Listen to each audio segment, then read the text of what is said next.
목표 59회차 현미경 분석 2부 첫 번째 경기는 8번 경기로 들어온 리즈와 리버풀의 경기입니다. 저는 리버풀의 단통 승리로 가보도록 하겠습니다.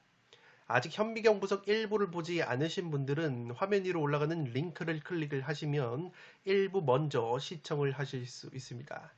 지금 보시는 최종픽은 내일 배당 변화나 추가적인 결정자 정보 이후에 변경이 될 수 있기 때문에 내일 최대한 늦게 구매하실 것을 권장을 드립니다. 최종픽에 변화가 있을 경우에는 풋볼살롱 유튜브 채널 커뮤니티 공지사항을 통해 말씀을 드리기 때문에 최대한 늦게 구매를 하실 것을 권장을 드리도록 하겠습니다. 통계적인 부분은 화면을 멈추셔서 구독자 여러분들이 확인을 해 주시기 바랍니다.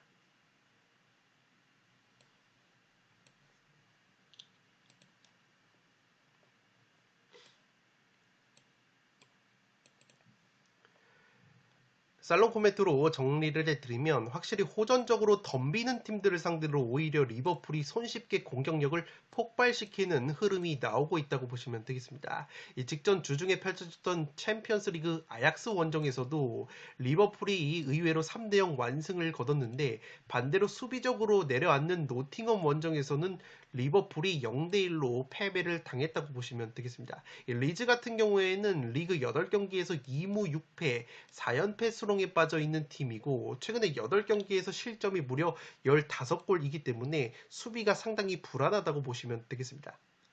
지금 보시는 통계는 프리미어리그 전방 압박 통계인데 리즈가 가장 빡센 전방 압박을 펼친다고 보시면 되겠습니다. PPDA 수치가 낮을수록 기본적으로 전방 압박을 빡세게 가져가는 팀인데 리즈가 가장 낮은 PPDA를 보여주면서 오히려 리버풀보다도 수치상으로 더 강력한 전방 압박을 펼친다고 보시면 되기 때문에 리즈가 만약에 리버풀 원정에서도 이렇게 호전적인 팀 스타일을 고수를 한다면 오히려 리버풀이 손쉽게 경기를 잡을 만한 매치라고 생각이 됩니다. 물론 리즈의 제시마치 감독이 현재 팀이 상당히 위기인 상황에서 원래 스타일인 압박 스타일을 버리고 수비 블록을 탄탄하게 구축하는 형태로 경기에 임한다면 오히려 리즈도 자신들이 압박을 가할 때보다 선수비 후 역습을 통해서 리버풀을 상대로 좋은 경기를 할 수 있지 않을까 싶습니다. 기본적으로 돌격 앞으로 역습이 상당히 좋은 리즈이고 이 다이렉트 공격 스피드 역시 프리미어리그에서 3위로 빠른 리즈이기 때문에 개인적인 생각으로는 리즈가 리버풀을 상대로 자신들의 스타일인 압박을 버리고 보다 수비적으로 나설 경우에는 오히려 좋은 경기력이 나오지 않을까 싶습니다.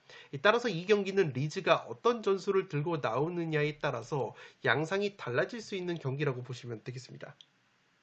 리즈가 원래 스타일인 전방 압박 전술을 들고 나온다면 리버풀의 효율적인 역습에 의해서 무난하게 리버풀의 승리가 나오는 그림이고 현재 연패 수렁 속에서 리즈가 작정하고 리버풀 원정에서 수비 블록을 쌓는 전술을 들고 나온다면 리즈가 충분히 좋은 경기를 의외로 할 수 있지 않을까 싶습니다. 다만 제 개인적인 생각은 지금 보시는 통계가 최근에 리즈가 3경기를 치렀을 때의 압박 강도인데 브라이튼 다음으로 리즈가 여전히 빡센 전방 압박을 펼치고 있다고 보시면 되겠습니다. 그렇기 때문에 리즈가 제 아무리 팀이 위기라고 하더라도 원래 스타일인 압박 스타일을 버릴 것 같지는 않기 때문에 리즈가 자신들의 스타일을 고수한다고 가정을 하면서 저는 리버풀의 무난한 단통 승리로 가보도록 하겠습니다. 9번 경기는 발렌시아와 바르셀로나의 경기인데 발렌시아의 단통 패배로 가보도록 하겠습니다. 이 독식을 노려보실 분들은 무승부까지 이 이변픽을 추천드리도록 하겠습니다.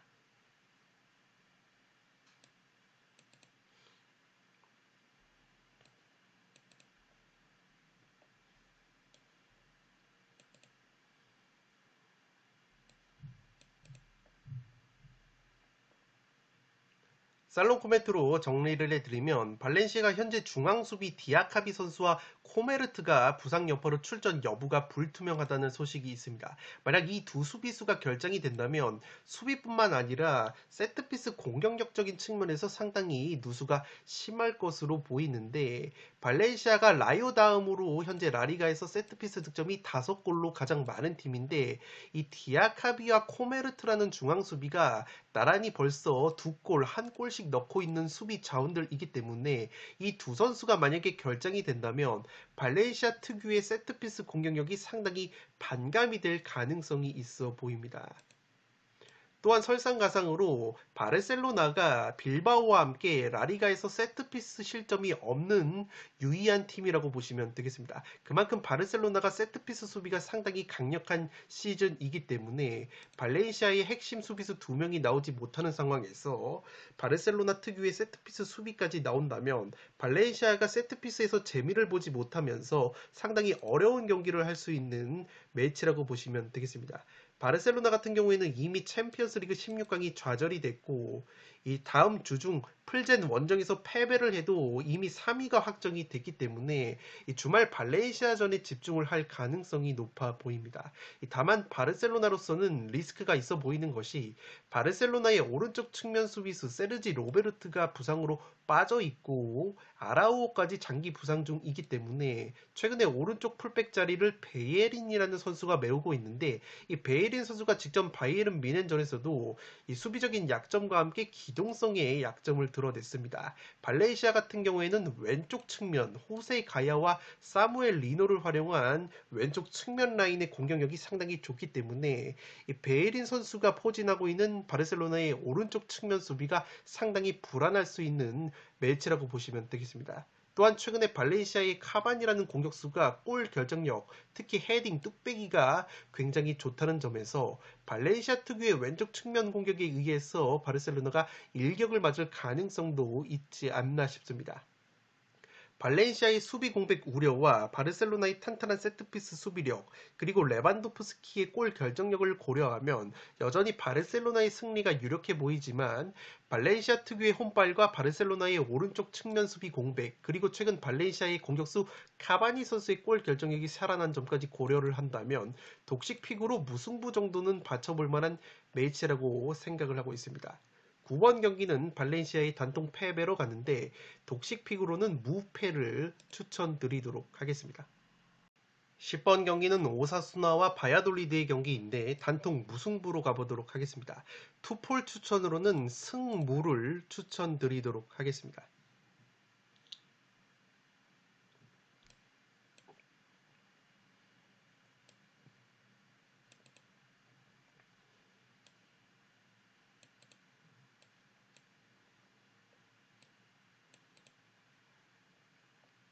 살롱 코멘트로 정리를 해드리면 양팀 모두 기본적으로 골 결정력에 약점이 있는 팀이고 실제 두 팀이 11골을 똑같이 넣고 있다고 보시면 되겠습니다. 다만 최근 골 결정력과 공격진들의 컨디션은 바야돌리드가 좀 더 우세하다고 보시면 되겠고 다만 수비적인 측면에서는 오사수나가 경기당 평균 1실점을 하고 있기 때문에 라리가 최소 실점 5위를 달리고 있습니다. 그렇기 때문에 바야돌리드는 근소하게 공격력이 최근에 좋다는 점, 오사수나는 여전히 특유의 공수 밸런스를 유지를 하고 있다고 보시면 되겠습니다. 최근에 바야돌리드가 2연승의 상승세를 타고 있는데 바야돌리드가 가장 최근에 패했던 경기가 에스파뇰 원정 0대1 패배였습니다. 지금 보시는 장면이 에스파뇰 원정에서 0대1로 패배를 당했을 때 바야돌리드가 결승골을 실점하는 장면인데 에스파뇰의 측면 크로스 그리고 에스파뇰의 장신 공격수 호셀루의 뚝배기 헤딩으로 선제 결승 실점을 하는 장면이라고 보시면 되겠습니다. 그만큼 바야돌리드가 기본적으로 측면 수비에 허점을 드러내는 팀이고 오사수나 같은 경우에는 오히려 에스파뇰보다도 경기당 평균 크로스 횟수가 많은 팀이라고 보시면 되겠습니다. 경기당 평균 크로스 횟수가 21번으로 라리가 공동 4위를 달리고 있고 오른쪽에 보시는 크로스 정확도 역시 라리가 3위를 기록 중이라고 보시면 되겠습니다. 또한 오사수나에도 헤딩 뚝배기가 좋은 장신 공격수 부디미르라는 선수가 있기 때문에 오사수나 특유의 측면 크로스 공격에 바야돌리드가 실점을 하는 장면이 그려지지 않나 싶습니다. 다만 제가 무승부로 가는 이유는 오사수나의 부디미르 같은 경우에는 올 시즌 주전보다는 백업으로 경기에 나서는 빈도가 많고 골 감각이 에스파뇰의 호셀로보다 오사수나의 부디미르가 훨씬 떨어져 있기 때문에 에스파뇰의 호셀로만큼의 골 결정력이 나오지 않을 가능성이 있어 보입니다. 오사수나 역시 제공권에 강점이 있는 팀이지만 에스파뇰보다는 제공권이 떨어지는 부분이 있기 때문에 바야돌리드가 에스파뇰 원정에서 고전을 했었던 것만큼 오사수나 원정에서는 덜 측면 크로스와 헤딩 뚝배기에 고전을 할 가능성이 있지 않나 싶습니다. 최근 바야돌리드의 상승세와 최근 오사수나와의 상대 전적에서 바야돌리드가 우위에 있다는 점, 그리고 양팀 맞대결상으로 최근에 무승부가 많았다는 점까지 고려한다면 팽팽한 무승부 느낌이 나는 매치라고 보시면 되겠습니다. 10번 경기는 단통 무승부로 가는데 폴더스의 여유가 있으신 분들은 승무까지 추천을 드리도록 하겠습니다. 11번 경기는 레알 마드리드와 지로나의 경기인데 레알 마드리드의 단통 승리로 가보도록 하겠습니다.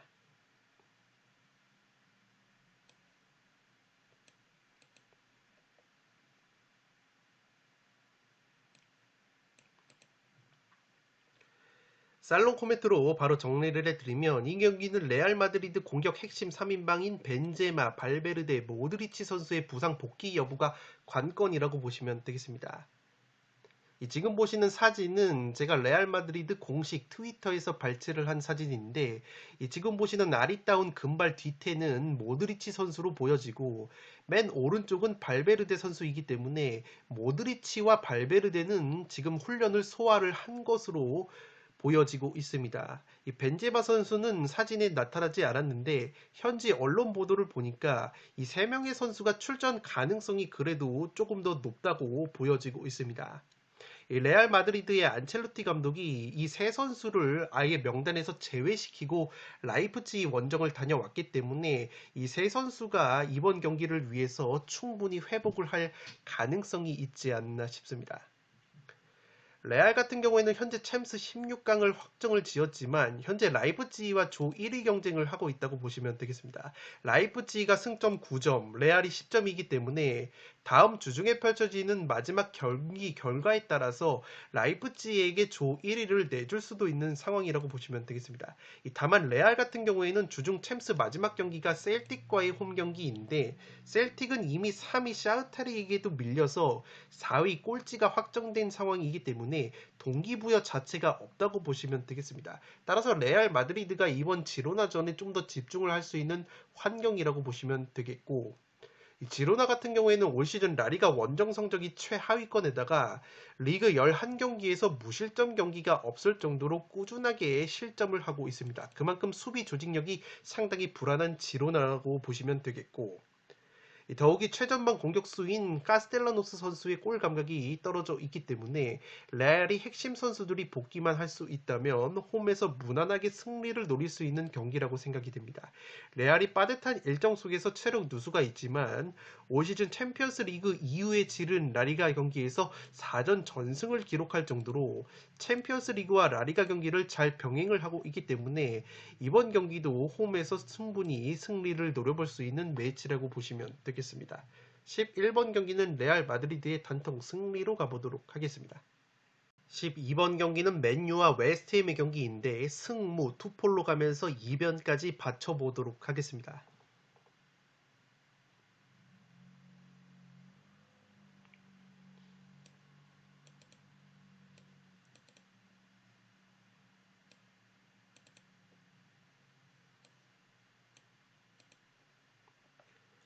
살롱 코멘트로 정리를 해드리면 양팀 모두 중원 퀄리티가 상당히 뛰어난 팀들인데 웨스트햄의 경우에는 2선 플레이메이커 파케타 선수가 최근에 부상으로 이탈이 되어 있습니다.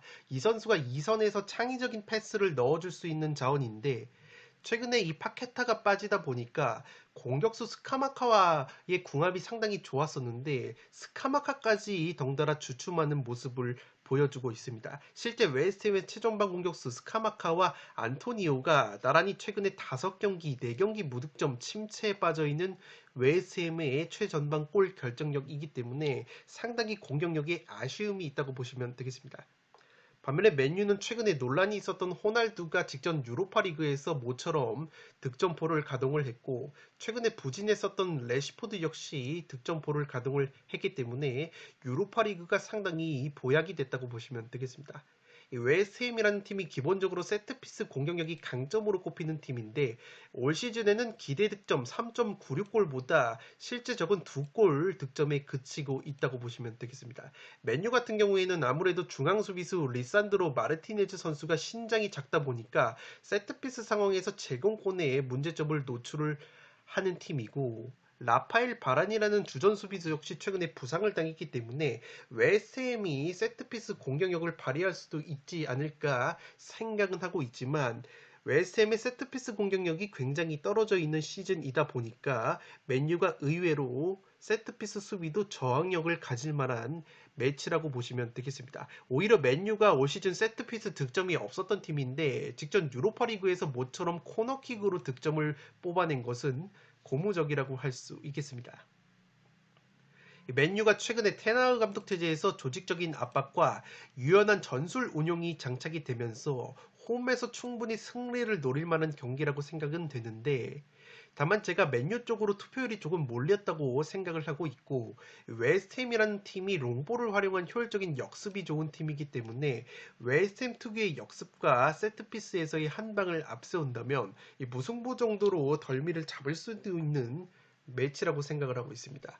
웨스트햄도 올 시즌 원정에서 성적이 좋지 못하고 유럽 대항전 컨퍼런스 리그 이후에 치른 리그 경기 성적이 2승 1무 2패로 상당히 기복이 있는 웨스트햄이기 때문에 이선 플레이메이커 파케타의 부재와 더불어서 최전방 공격자들의 떨어지는 골 감각까지 고려를 한다면 맨유 원정에서 승리까지 나오는 것은 어려워 보이고 최대치는 무승부가 한계로 보여집니다. 12번 경기는 승무 투폴로 가보도록 하겠습니다.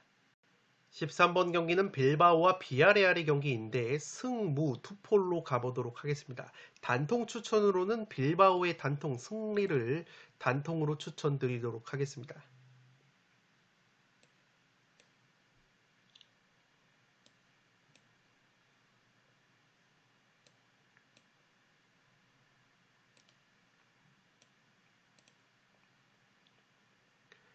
살롱 코멘트로 정리를 해드리면 최근 분위기 자체는 빌바오가 좋지 못한데 한번 반등할 수 있는 타이밍이라고 생각이 되고 있습니다. 비아레알 같은 경우에는 최근에 감독이 갑자기 교체가 되면서 이 조직력이 흔들릴 수 있는 경기라고 보여지고 과거에 베티스와 바르셀로나를 이끌었던 이 세티엔이라는 감독이 비아레알에 새롭게 부임을 했다고 보시면 되겠습니다. 다만 이 세티엔 감독이 직전 데뷔전에서 컨퍼런스 리그 베르시에와의 홈 경기에서 2대2 무승부에 그쳤다고 보시면 되겠습니다. 물론 비아레알이 이미 조 1위가 유력한 상황에서 대대적인 로테이션을 돌렸다고는 하지만 한 수 아래 팀을 상대로 홈에서 데뷔전을 무승부로 마친 것은 조금은 불안 요소라고 생각을 하고 있습니다.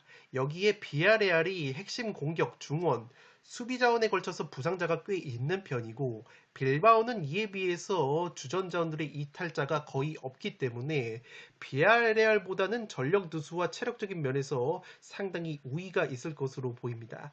특히 비아레알이 올 시즌 리그 4골로 가장 많은 골을 넣고 있었던 이 바에나라는 2선 미드필더가 이번 빌바오 원정에 징계로 결장이 되는데 이 바에나 선수가 직전 경기에서 득점을 하고 난 다음에 상의 탈의 세리머니를 하다가 경고가 한 장이 있었던 상황에서 경고를 한 장 더 받고 퇴장을 당했다고 보시면 되겠습니다. 마치 K리그로 치면은 성남의 뮬리치 선수가 그랬던 것처럼 상의 탈의 세리머니를 하다가 경고 누적으로 퇴장을 당했기 때문에 비아레알에서 올 시즌 리그 가장 많은 골을 넣고 있었던 이 바에나라는 선수가 결장이 된다는 점에서 빌바오 사이드가 조금 더 가능성이 있지 않나 싶습니다.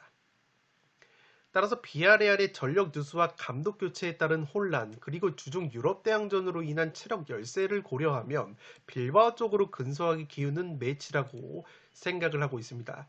또한 비아레알이 올 시즌 컨퍼런스 리그를 치른 다음에 이어지는 라리가 경기에서 2승 2무 2패로 기복이 있는 성적을 보여주고 있는데, 이 2패가 모두 원정 경기에서 나왔다고 보시면 되겠습니다. 다만 양팀 최근 맞대결 팽팽한 무승부가 상당히 많았고, 비아레알이 올 시즌 짠물 수비를 여전히 보여주고 있다는 점과 반면에 빌바오는 최근에 실점이 늘어나고 있는 점까지 고려하면 무승부도 충분히 가져갈 수 있는 매치라고 생각이 되고 있습니다. 13번 경기는 승무 투폴로 가는데, 단통만 노려보실 분들은 빌바오의 단통 승리를 추천드리도록 하겠습니다. 마지막 경기는 소시에다드와 베티스의 경기인데, 소시에다드의 단통 승리로 가보도록 하겠습니다. 투폴 추천으로는 무승부까지 받쳐보실 것을 추천드리도록 하겠습니다.